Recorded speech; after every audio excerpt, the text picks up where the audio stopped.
আসসালামু আলাইকুম দর্শক, আজকে কয়েকদিন যাবত আমরা দেখছি শাহেদ ভাই মারা যাওয়াকে কেন্দ্র করে বিভিন্ন সোশ্যাল মিডিয়ায় বিভিন্ন সেলিব্রিটিরা তর্ক বিতর্কে যুক্ত হচ্ছেন। এমন সময় হোয়াটসঅ্যাপ বিল্লাল লাইভে এসে এমন কি গুরুত্বপূর্ণ আপডেট দিলেন, সেটা চলুন আগে দেখে আসি, তারপরে আপনাদের সাথে কিছু গুরুত্বপূর্ণ কথা বলবো। চলুন আগে সে ভিডিওটা দেখে আসি। সাইদ মারা গেছে, ইন্না লিল্লাহি ওয়া ইন্না ইলাইহি রাজিউন। সাইদকে আল্লাহ বেহেশত নসিব করুক। একজন মানুষ মরে যাওয়ার পর তার হাজারটা দোষ, হাজারটা অপরাধ থাকলেও তাকে নিয়ে কিছু বলাটা মোটেই শোভনীয় না। কিন্তু এই সাইদ প্রসঙ্গে, সাইদ মরে যাওয়ার পর, মরে গেছে এটা নিয়ে যতটুকু সিরিয়াস, তার চেয়ে বেশি সিরিয়াস কিছু মানুষজন আমার কারণে মরে গেছে, আমি কেন টাকা দিলাম না। সে বাঁচবে কি মরবে সেটা আল্লাহ ভালো জানে।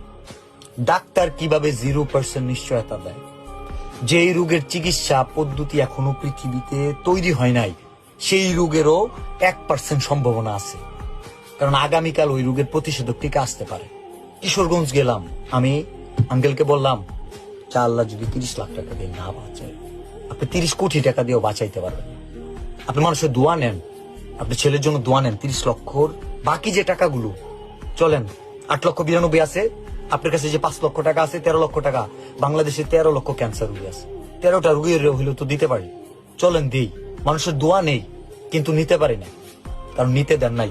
আমি এইটাও বলছিলাম, আমি স্ট্যাম্প করে দিব, আমার কাছে 45 লাখ টাকার জমি আছে, যদি এই 30 লক্ষ টাকার চিকিৎসার এই টাকা শেষ হয়ে যায়, পরে যদি 1 কোটি টাকা লাগে, যদি তুলতে না পারি, আমার জমি দিয়ে দিব।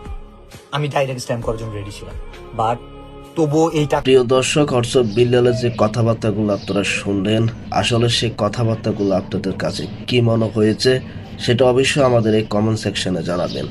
আজকের এই ভিডিওটা এই পর্যন্ত রইল। ধন্যবাদ।